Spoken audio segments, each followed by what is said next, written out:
Hey lovelies, எல்லாருக்கும் வணக்கம். Welcome to day 2 of 21 நாள் ஸ்டடி சேலஞ்ச். இன்னைக்கான சேலஞ்ச் என்னன்னு பார்த்தீங்கன்னா, hand right your notes and highlight keywords. அதாவது உங்களோட நோட்ஸை வந்துட்டு கையிலேயே வந்துட்டு எழுதுங்க அண்ட் அப்படி நீங்க எழுதின நோட்ஸ்ல முக்கியமான கீவேர்ட்ஸை ஹைலைட் பண்ணுங்க. முதல்ல வந்துட்டு பார்த்தீங்கன்னா, நம்ம கையால் எழுதக்கூடிய நோட்ஸ்க்கான பயன் என்ன அப்படின்னு பார்த்தீங்கன்னா, இப்போ டிஜிட்டலாக நம்ம ஃபோன்லேயோ இல்லை ஐபேட்லேயோ இல்லை கம்ப்யூட்டர்லேயோ டைப் பண்ணுறதை விட கையில் நம்ம எழுதும்போது இந்த ஒரு கான்செப்டை வந்துட்டு பார்த்தீங்கன்னா நல்லா புரிஞ்சுக்கலாம். ஆல்சோ ரிசர்ச்சில் என்ன சொல்கிறாங்கன்னு பார்த்தீங்கன்னா, நம்ம கையில் எழுதும்போது நம்ம எழுதுகிற அந்த கான்செப்ட் அந்த நோட்ஸ் வந்துட்டு நமக்கு நல்லா ரொம்ப நேரத்துக்கு ஞாபகம் இருக்குமா, நம்ம வந்து கம்ப்யூட்டரில் வந்துட்டு டைப் பண்ணுறது காட்டில கையில் எழுதி நோட்ஸ் எடுக்கிறது வந்து ஒரு தடவை ட்ரை பண்ணி பாருங்க. அதில் நிறையவே பெனிஃபிட்ஸ் இருக்கு. அடுத்து வந்து இம்பார்ட்டன்ட் கீவேர்ட்ஸ்லாம் நம்ம ஹைலைட் பண்ணணும். இப்போ நம்ம நோட்ஸ் எடுக்கும் பொழுது அதில் வந்து ஒரு சில கீவேர்ட்ஸ் இருக்கும் இல்லைங்களா, வந்து நம்ம ஹைலைட் பண்ணணும். ஸோ நமக்கு மார்க் வந்து பார்த்தீங்கன்னா, நம்ம பக்கமாக எழுதுனதுக்கு வந்துட்டு எப்பவுமே கொடுக்க மாட்டாங்க. அவங்களுக்கு எக்ஸாம் கீழே இருக்க வேண்டிய அந்த கீவேர்டு வந்து உங்களோட ஆன்சர் ஷீட்டில் இருந்தால் மட்டும்தான் உங்களுக்கு மார்க் கிடைக்கும். ஸோ அந்த கீவேர்டு அப்படிங்கிறது ரொம்ப முக்கியம். ஸோ அதை நம்ம மறக்கக்கூடாது. நம்ம ரிவிஷன் பண்ணும்போதும் அதை வந்து ஒரு ஞாபகம் இருக்கணும். சும்மா ஒரு கிளான்ஸ் பார்க்கும்போதும் அது வந்து நமக்கு தெளிவாக தெரியணும்.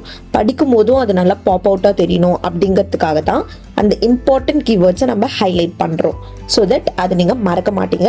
ஒரு கிளான்ஸ் பார்க்கும்போது கூட கலர்ஃபுல்லாக ஹைலைட் பண்ணியிருக்கும் போது அது உடனே நமக்கு வந்து அட்ராக்ட் பண்ணும். அதை நம்ம ஒரு தடவை பார்ப்போம். ஸோ தட் நம்ம டெஸ்ட்டில் இல்லை எக்ஸாமில் எழுதும்போது ஞாபகம் வச்சு எழுதிக்கலாம். ஸோ அதனால தான் நீங்கள் எழுதின நோட்ஸில் வந்துட்டு முக்கியமான கீவேர்ட்ஸை நீங்கள் ஹைலைட் பண்ணுறது ரொம்ப முக்கியம். ஸோ இப்போ வந்து நான் வந்து ஒரு புக்கில் இருந்து நோட்ஸ் எடுத்தேன். அது வந்து உங்களுக்கு காமிக்கிறேன். அதை வந்து நான் எப்படி வந்து நோட்ஸ் வந்து ஹேண்ட் ரைட் பண்ணியிருக்கேன் அண்ட் ஆல்சோ எப்படி வந்துட்டு ஹைலைட் பண்ணியிருக்கேன் கீவேர்ட்ஸ் அதெல்லாம் சொல்லிட்டு பாருங்க. கண்டிப்பாக உங்களுக்கு வந்துட்டு ஒரு ஐடியா கிடைக்கும். ஓகே கைஸ், ஸோ இது வந்து பார்த்தீங்கன்னா from the book rich dad poor dad, அந்த புக் நான் படிக்கும்போது எடுத்த நோட்ஸ் இது. ஸோ ஃபர்ஸ்ட் வந்து பார்த்தீங்கன்னா நான் அந்த டைட்டில் போட்டிருக்கேன். பிறகு அந்த புக்கோட ஆத்தர் நேம் வந்து இங்கே எழுதியிருக்கேன் அண்ட் அந்த புக்கோட டேக் லைன் அது வந்துட்டு எழுதிட்டு வந்து பார்த்தீங்கன்னா இந்த பாயிண்டர்ஸ் மாதிரி அவங்க ஒரு பாயிண்ட் என்ன சொல்றாங்க அப்படிங்கிறது வந்து நோட் பண்ணியிருக்கேன். ஸோ நம்பர் 1, ஸோ பார்த்தீங்கன்னா நான் இங்கே வந்துட்டு ப்ரஷ் பென் யூஸ் பண்ணியிருக்கேன் அந்த சாப்டர் வந்து டினோட் பண்ணுறதுக்கு. பட் நெக்ஸ்ட் சாப்டர்லாம் வந்து பார்த்தீங்கன்னா நான் உங்களுக்கு ஆட்டோமேட்டிக்காக வந்துட்டு ப்ரஷ் பென் அதுக்கப்புறம் இந்த கேலிகிராஃபி பென் இதை யூஸ் பண்ணி நான் வந்துட்டு டைட்டில் வந்துட்டு எழுதியிருக்கேன். ஸோ உங்களுக்கு வந்துட்டு நல்லாவே தெரியும். ஸோ நார்மலாக நான் இது வந்து நோட்ஸ் எடுத்தது வந்து நார்மலான ஒரு பிளாக் பென்ல, பட் இதோட டைட்டில் வந்துட்டு நான் வேற பென்ல வந்துட்டு எழுதியிருக்கேன். ஸோ இது வந்துட்டு லெசன் 1, ஸோ உடனே இது லெசன் 2 அப்படின்ட்டு எனக்கு தெரியுது. சடனாக இப்போ நான் விஷுவலி பார்க்கும்போது என்னால் அதை புரிஞ்சுக்க முடியுது. ஸோ அதனால தான் நம்ம வந்துட்டு டிஃப்ரெண்ட் இது வந்து யூஸ் பண்ணிக்கலாம். அதுக்கு பிறகு வந்து பார்த்தீங்கன்னா நான் கலர் பென்ஸ் யூஸ் பண்ணியிருக்கேன். இந்த மாதிரி ரெண்டு விஷயத்தை டிஸ்கஸ் பண்ணும்போது இந்த மாதிரி நம்ம பிரிச்சு எழுதும் போது நமக்கு ரொம்ப ஈஸியாக வந்துட்டு புரியும். ஸோ ரேட் ரேஸ் அதுக்கப்புறம் ஃபாஸ்ட் ட்ராக் அந்த மாதிரி சொல்லிட்டு அண்ட் அதுக்கு பிறகு வந்து பார்த்தீங்கன்னா உங்களுக்கு தெரியும் இங்கே வந்து நான் அடிக்கடி இந்த ஒரு ஷார்ட் ஃபார்ம் வந்துட்டு யூஸ் பண்ணியிருப்பேன்.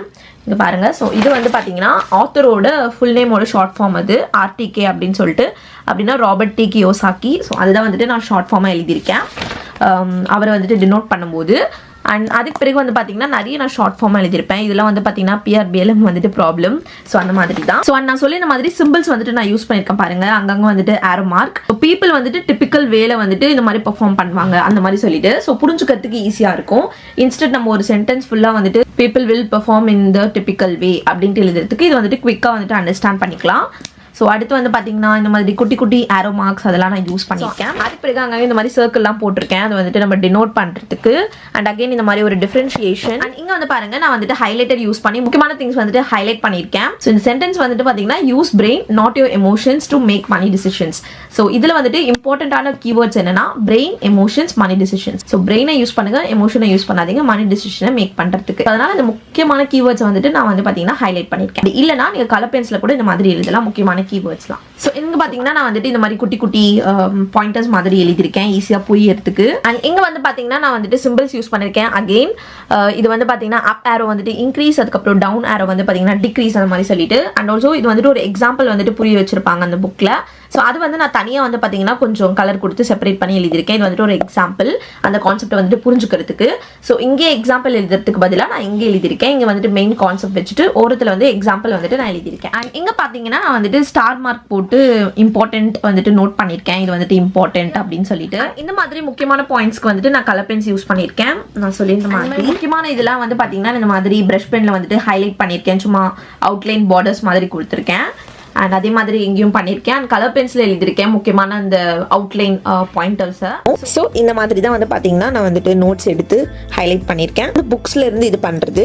அண்ட் நான் படிக்கும்போது அகாடமிக்காவும் இதே மாதிரி தான் நான் வந்து பார்த்தீங்கன்னா டிஃப்ரெண்ட் பென்ஸ் யூஸ் பண்ணுறது அண்ட் ஹைலைட்டர்ஸ் யூஸ் பண்ணுறது, டயக்ராம் யூஸ் பண்ணுறது, சும்மா பாக்ஸ் மாதிரி போடுறது, இந்த மாதிரிலாம் வந்துட்டு பண்ணிட்டு இருப்பேன். பட் கண்டிப்பாக சொல்கிறேன், என்னோட நோட்ஸ் வந்துட்டு எனக்கு நல்லா புரியும் அண்ட் எனக்கு அது ரொம்பவே யூஸ்ஃபுல்லாக இருந்தது எக்ஸாம் டைமில். முக்கியமாக லாஸ்ட் மினிட் ரிவிஷனுக்கு ஜஸ்ட் என் நோட்ஸ் பார்த்தாலே எனக்கு நல்லா புரியுற மாதிரி இருந்தது. போத் ஸ்கூல்லையும் சரி காலேஜ்லையும் சரி. கண்டிப்பாக நோட்ஸை குறைவாகவே எடை போடாதீங்க.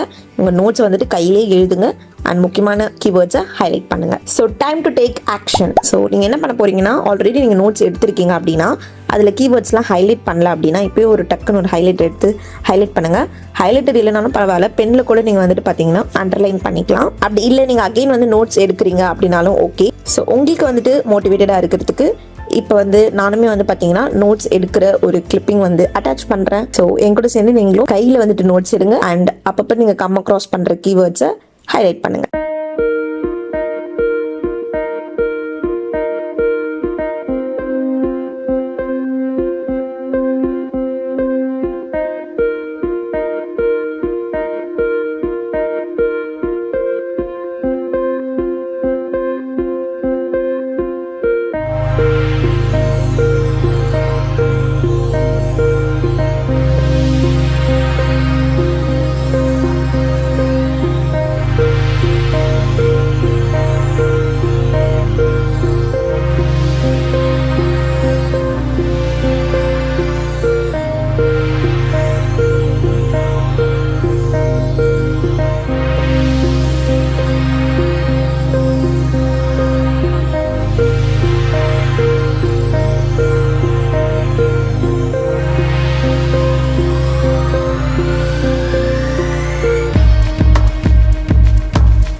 லவ்லீஸ், அவ்வளவுதான். இதான் டே 2க்கான ஸ்டடி சேலஞ்ச். நீங்க கம்ப்ளீட் பண்ணிட்டீங்கன்னா இந்த வீடியோக்கு ஒரு பிக் லைக் கொடுங்க அண்ட் கமெண்ட்ல போயிட்டு சேலஞ்ச் கம்ப்ளீட்டட் அப்படின்னு சொல்லிட்டு கமெண்ட் பண்ணுங்க. ஸோ தட் நம்ம எல்லாருமே அக்கௌண்டபிளா இருக்கலாம். பார்க்கலாம் ஃபர்ஸ்ட்ல இருந்து 21 டேஸ் வரைக்கும் எத்தனை பேரோட கமெண்ட் வந்து ரெகுலரா இருக்குன்னு சொல்லிட்டு. உங்களுக்கு இந்த குட்டி சீரிஸ் வந்து யூஸ்ஃபுல்லா இருக்கு அப்படின்னாலும் லைக் பண்ணுங்க. அண்ட் நீங்க லேட்டர் ஆன் பாக்குறீங்கன்னா இந்த 21 டேஸ் ஸ்டடி சேலஞ்சோட பிளேலிஸ்ட் லிங்க் டிஸ்கிரிப்ஷன் அண்ட் ஸ்கிரீன்ல கொடுக்குறேன். கிளிக் பண்ணி பாருங்க, கேட்ச் அப் பண்ணுங்க, நல்லா படிங்க. உங்களை நெக்ஸ்ட் வீடியோல பாக்குறேன். இது வரைக்கும் நல்லா படிங்க, be positive and spread positivity.